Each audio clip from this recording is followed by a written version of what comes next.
Et salut à tous, j'espère que vous allez bien. Alors, c'est cette période du mois où on parle du coût par frame des GPU. Allons-y.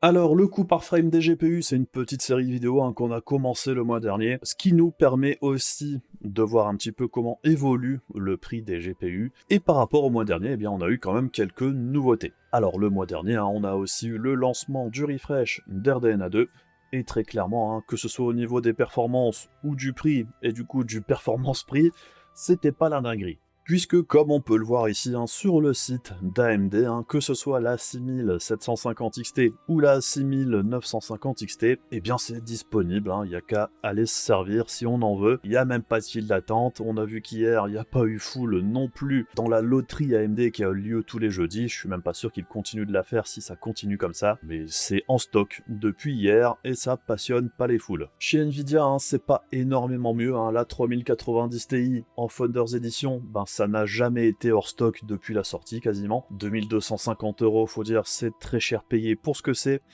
Pour la 3080 Ti, c'est pareil, elle est quasiment maintenant toujours disponible aux alentours de ce prix-là, que ce soit du Founders Edition ou du modèle custom. C'est vraiment très simple de s'en procurer, mais c'est pareil, c'est bien trop cher pour ce que ça propose. Et en ce qui concerne le Restocked and Reloaded d'NVIDIA, eh bien on voit que ce jeudi, on a eu quelques prix plus ou moins intéressant. Alors, je dirais que le plus intéressant dans l'histoire, c'était la 3050 à 320 balles. Ce n'est pas un excellent deal malgré tout, mais c'est un des prix les plus bas que l'on trouve en Europe à l'heure actuelle pour la 3050. Par contre, on voit que très clairement, la 3070 Ti, il y a du stock à écouler, et c'est assez compliqué malgré tout, puisque toutes les semaines on en voit en promo, et j'ai bien l'impression que la carte ne fait pas trop envie. Et je dirais c'est un petit peu normal. Vu le peu de différence qu'elle a par rapport à la 3070 classique au niveau perf, c'était déjà pas un bon deal à son MSRP quand c'est sorti. Encore maintenant, à ce prix-là, c'est bien trop élevé. Et c'est un petit peu ce qu'on entend au niveau des revendeurs, que ce soit en Europe ou aux États-Unis par exemple. Eh bien, c'est que la demande dans l'ensemble est beaucoup moins forte qu'auparavant. Et ça se ressent et ça se voit sur certains modèles de GPU qui ont beaucoup de mal à se vendre. Et sans surprise, c'était les moins intéressants. Et si on reprend notre petit tableau de chez 3D Center qui n'est pas hyper lisible encore une fois, mais qui est quand même plutôt bien foutu, eh bien on voit très clairement que le prix des GPU, que ce soit chez AMD ou chez Nvidia, ils sont au plus bas depuis 2 ans. Et là, on approche vraiment beaucoup du MSRP. Même chez Nvidia, on n'est plus qu'à environ 15% du tarif officiel pour tous les modèles. Et chez AMD, en dehors de quelques modèles, sur la plupart des cartes, on y est, voire certaines fois en dessous. Et si on regarde la courbe bleue qui est là derrière, eh bien la courbe bleue, c'est un petit peu le stock global à l'heure actuelle, et on voit qu'on est à un niveau de stock qui est le plus élevé, là aussi depuis plus de 2 ans, donc il y a beaucoup de stock, il y a très peu de demandes, et si on regarde la courbe jaune qui est le prix de l'Ethereum, ça aurait peut-être été plus intéressant qu'il fasse une courbe sur la rentabilité de l'Ethereum plutôt que son prix, ça aurait peut-être été plus parlant. On voit là aussi, les courbes se suivaient plus ou moins avec les prix des GPU, mais on voit que depuis le mois de janvier, depuis qu'il y a eu la grosse baisse, c'est jamais vraiment reparti à la hausse au niveau de la demande des GPU pour le minage. On voit que ça continue. Alors je vais pas rentrer dans les détails sur le pourquoi du comment au niveau du minage de crypto, mais très clairement, à l'heure actuelle, on est plus en période d'incertitude. Couplé à ça, l'augmentation du prix de l'énergie, ça donne pas vraiment envie d'investir pour la plupart des crypto-mineurs. Et je dirais même que là, maintenant, on est plus sur une période de revente. On peut aussi rajouter à ça la saisonnalité. On arrive au mois de juin quasiment. Traditionnellement, juin, juillet, août, il y a moins de demandes au niveau des GPU que le reste de l'année, puisque évidemment, c'est l'été, les gens ont autre chose à foutre que de jouer sur PC. Pour la plupart d'entre eux, ça ne veut pas dire que personne ne joue à des jeux, bien évidemment. Et à tout ça, on peut aussi rajouter, bien évidemment, le fait que l'on est en fin de génération, et que même au MSRP, les gens sont un peu hésitants à investir dans des GPU aussi chers, alors que la suite devrait débarquer dans quelques mois. Et si vous suivez la chaîne depuis un moment, vous savez que je ne recommande absolument pas d'acheter des GPU aux alentours des 1000 € à l'heure actuelle. C'est bien trop cher pour ce que ça propose, surtout si proche de la suite. Puisqu'à un tarif de 1000 € et plus, on aura beaucoup mieux dans les mois qui viennent. Et les cartes qui sont vendues à l'heure actuelle à ce tarif-là vont décoter assez sévèrement. Puisque quoi qu'il arrive, même si vous avez de gros doutes sur les performances des futures générations, la plupart du temps, ce qui se passe, c'est que le très haut de gamme, donc les 3080 Ti, les 6900 XT actuels, ce niveau de performance-là, se retrouve traditionnellement sur les cartes aux alentours des 500 €. Et donc aux alentours des 1000 €, on aura forcément des GPU bien plus puissants dans quelques mois. Par contre, tout ce qui tourne aux alentours des 300, 400, 500 €, je dirais ça peut s'entendre, si vous avez besoin d'un GPU à l'heure actuelle, vous pouvez investir dans des cartes du type 3060 Ti, 6700 XT, voire 3060, 3050 ou les 6600, 6600 XT d'AMD qui peuvent être intéressantes si vous les achetez à un prix plutôt correct. J'ai pas vraiment de soucis avec ces GPU là à l'heure actuelle. C'est pas une méga bonne affaire, mais ça passe. Bref, on va maintenant jeter un coup d'œil sur le prix à la frame des différents GPU. Au niveau des tarifs, alors j'ai pris les prix que l'on trouve actuellement, les prix les plus bas. J'ai pas fait une moyenne des prix. Pour retrouver ces prix, la plupart du temps, c'est à l'étranger.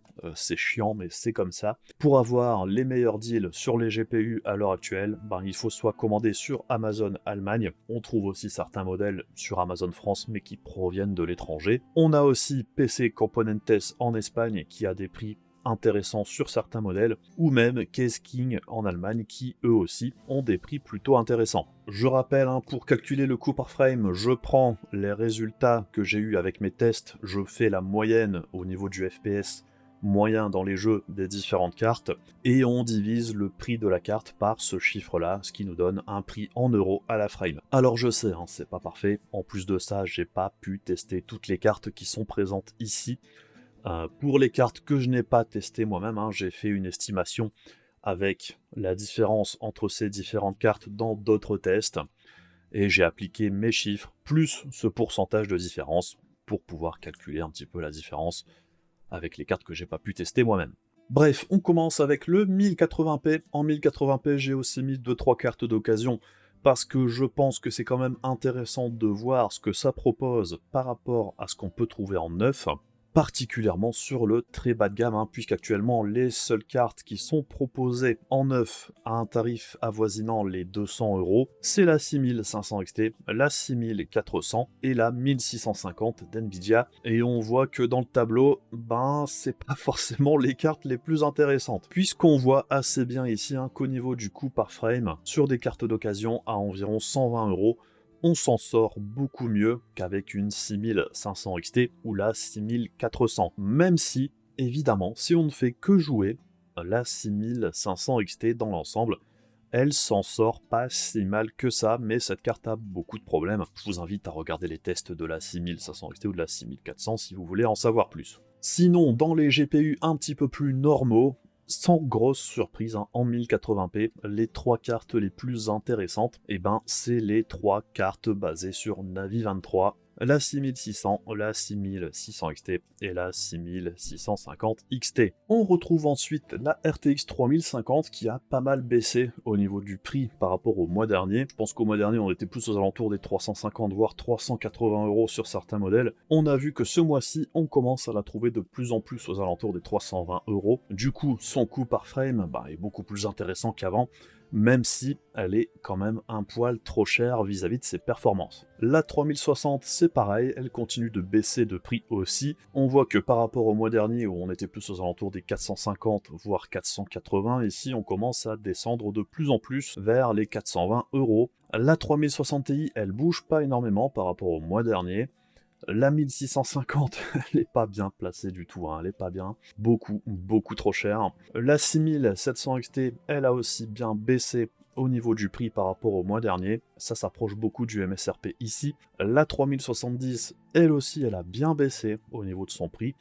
Le mois dernier, elle était plus aux alentours des 700 €. Maintenant, ça tourne plus aux alentours des 620, 650. Probablement poussé par la 6750 XT qui vient de sortir, qui à 640 € n'offre pas un ratio performance-prix hyper intéressant, surtout comparé à la carte qu'elle est censée remplacer. La 6700 XT reste bien plus intéressante. La 3070 Ti, ça évolue pas beaucoup au niveau du prix, et c'est dommage, puisque là, à ce tarif-là, c'est clairement pas intéressant. La 6800, on la trouve à peu près au même prix maintenant que la 3070 Ti, c'est pas hyper intéressant non plus à ce tarif-là. Ces deux cartes sont bien trop chères à l'heure actuelle, et sur le plus haut de gamme, c'est pareil. La 3080 a bien baissé de prix, je dirais encore c'est elle qui s'en sort le mieux dans ce segment maintenant. La 6800 XT, bien trop chère, la 6900 XT aussi, la 3092 Go, hors de prix, 6950 XT, 3080 Ti, 3090, toutes ces cartes-là, c'est certes les cartes les plus performantes, mais le ratio performance-prix, le prix à la frame est vraiment pas bon du tout. Parce que si on compare la carte la plus chère et les cartes les moins chères, l'écart est quand même assez énorme. En 1440p, alors le classement, il n'est pas très différent, mais il est intéressant malgré tout, puisque dans les cartes les plus intéressantes, l'écart du coup à la frame n'est pas très éloigné, et on voit très clairement malgré tout que la carte qui s'en sort le mieux, c'est la 6600 XT, mais c'est suivi de très près par la 6600, la 3050 et la 3060, bien aidées par les baisses de prix qu'elles ont subies le mois dernier. La 6650 XT qui vient de sortir, elle est un petit poil trop chère quand même malgré tout. La 6500 XT, alors autant en 1080p, ça peut passer, autant en 1440, bon là c'est clairement plus la peine, elle n'a pas sa place dans cette résolution. Et pour moi, les cartes qui s'en sortent le mieux en 1440p et possiblement les plus intéressantes, c'est la 3060 Ti, 6700 XT, 6750 XT, ça passe aussi, même si je la trouve trop chère. La 3070, c'est pareil, c'est trop cher aussi. Mais avec ces quatre cartes-là, le coût à la frame est plutôt similaire. Par contre, évidemment, comme les perfs sont très similaires, la plus intéressante, c'est la 3060 Ti, puisqu'elle vous offre quasiment les mêmes perfs que les trois autres, mais elle coûte moins cher. 3070 Ti et 6800, encore une fois, pas intéressante. 3080, je dirais que c'est la carte haut de gamme à l'heure actuelle la plus intéressante à ce tarif-là, si vous la trouvez et que vous voulez vraiment ce type de performance, mais personnellement je recommande pas du tout. Et tout ce qui se trouve au-dessus, pour moi c'est beaucoup trop cher. En 4K, alors en 4K ça change pas mal, principalement parce que les cartes d'NVIDIA sont plus à l'aise en 4K que les cartes d'AMD, et les modèles les moins puissants, tout particulièrement chez AMD, en 4K ça s'écroule quand même pas mal. Qui fait que la grande gagnante en 4K, c'est la 3060 Ti, et c'est ça qui la rend vraiment intéressante, c'est qu'en fait elle s'en sort vraiment bien dans toutes les résolutions, et en 4K, elle s'en sort encore vraiment pas mal. On a ensuite la 3060, la 3070 et la 3050, et c'est intéressant de voir qu'en 4K, la carte qui arrive en premier chez AMD, ce ne sont plus les cartes basées sur Navi 23, mais c'est Navi 22 avec la 6700 XT qui arrive en 5e position. On voit ici que c'est moins intéressant que la 3070 ou la 3060 Ti. En ce qui concerne la 6600, la 6600 XT et la 6650 XT, autant en 1080p et 1440p, ça faisait plutôt pas mal le taf, autant en 4K, c'est la dégringolade. Et en 4K, on a une carte qui sort fort du lot, c'est celle qui est en plein milieu, on le voit vis-à-vis de ses performances par rapport à son prix. Le coût par frame le plus intéressant et le plus pertinent pour moi en 4K à l'heure actuelle, c'est la RTX 3080, tout simplement. À titre informatif, je vous ai mis à jour encore une fois les prix MSRP et le coût par frame au MSRP. Alors je rajoute aussi que le MSRP est fluctuant, puisque pour calculer le prix MSRP actuel, c'est pas comme aux États-Unis où il reste toujours le même. En Europe, on doit prendre le prix de la carte aux États-Unis, on le convertit en euros et on rajoute les 20% de TVA, ce qui fait que d'un mois à l'autre, le tarif MSRP officiel n'est pas le même. Et là, par rapport au mois dernier, ce qu'on a observé, c'est que les prix ont augmenté. Encore une fois, le taux de change n'est pas en notre faveur, et ça a encore grimpé. Malgré tout, on observe une forte baisse de prix sur certains modèles, et les baisses les plus spectaculaires le mois dernier, c'était très clairement du côté des cartes d'NVIDIA. Et c'est ce qu'on observe aussi avec ce nouveau petit tableau que j'ai rajouté. C'est une comparaison du MSRP actuel par rapport au prix que l'on retrouve en boutique, et on voit qu'on a des cartes maintenant qui sont en dessous du MSRP, comme la 6500 XT que l'on peut trouver aux alentours des 210 €, voire 200 € en Allemagne par exemple. On note aussi très clairement que sur le bas de gamme, autant les cartes d'AMD ça change plus beaucoup et elles sont toutes quasiment au MSRP, autant les cartes d'NVIDIA on est encore un petit cran au-dessus du tarif normal. On note malgré tout par exemple que la 3060 Ti est quand même un bon poil trop cher, et c'est un petit peu dommage hein, puisque c'est très clairement une des cartes les plus intéressantes. Si elle était plus proche de son MSRP, ça en ferait un vraiment plutôt bon deal dans l'ensemble. La 6700 XT c'est pareil, hein, ça se rapproche de plus en plus du MSRP, mais ça ne la rend pas super intéressante non plus. Et plus haut dans la gamme, on observe quand même une belle chute du prix de la 3070 qui se rapproche de plus en plus de son MSRP. La 6800, elle est beaucoup trop chère, et c'est un petit peu les cartes qui posent problème chez AMD aussi, hein. La 6800 et la 6800 XT, c'était possiblement les deux cartes les plus intéressantes sur le haut de gamme chez AMD, mais au tarif actuel, elles ne le sont pas du tout. Ça laisse d'ailleurs un petit peu le champ libre à la RTX 3080 à mon sens. Alors j'ai rajouté la 3080 12 Go, hein, mais il n'y a pas de tarif officiel hein, pour la 3080 12 Go. Bon, j'ai estimé que c'était 1000 $, ça se positionne plus ou moins entre la 3080 classique et la 3080 Ti, on voit qu'on la trouve à peu près à ce tarif-là à l'heure actuelle. La 6900 XT, elle, est en dessous de son MSRP, et elle est bien trop proche du tarif de la 6800 XT, puisqu'on commence à trouver des 6900 XT en dessous des 1000 €. 3080 Ti, on est en dessous du MSRP également. La 3090, par contre, elle reste un bon cran au-dessus. La 6950 XT qui vient de sortir, elle est disponible à peu près partout à son tarif officiel. Et la 3090 Ti, c'est pareil, on commence à la trouver en dessous de son prix normal. Voilà un petit peu où on en est hein, pour cette fin mai. J'ai quand même l'impression que certains prix pourraient encore aller à la baisse le mois prochain, voire au mois de juillet. C'est un petit peu là, à mon avis, qu'on trouvera les prix les moins élevés sur certains modèles. Donc, si vous pouvez encore patienter un peu, pourquoi pas. Par contre, il y a d'autres cartes qui ne bougeront plus beaucoup, je pense. Hein.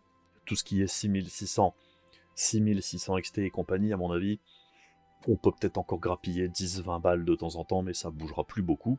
On observe aussi sur le marché de l'occasion une baisse assez significative dans l'ensemble, même si il y en a qui ont encore un petit peu de mal avec les nouveaux tarifs. Hein. Ça prend du temps, mais ça baisse quand même assez. Enfin bref, c'est tout pour moi pour aujourd'hui. Si cette vidéo vous a intéressé, n'hésitez pas à faire les trucs casse-couilles de YouTube comme d'habitude. On se retrouve très rapidement pour d'autres vidéos. Je vous fais des bisous, je vous dis à la prochaine. Salut!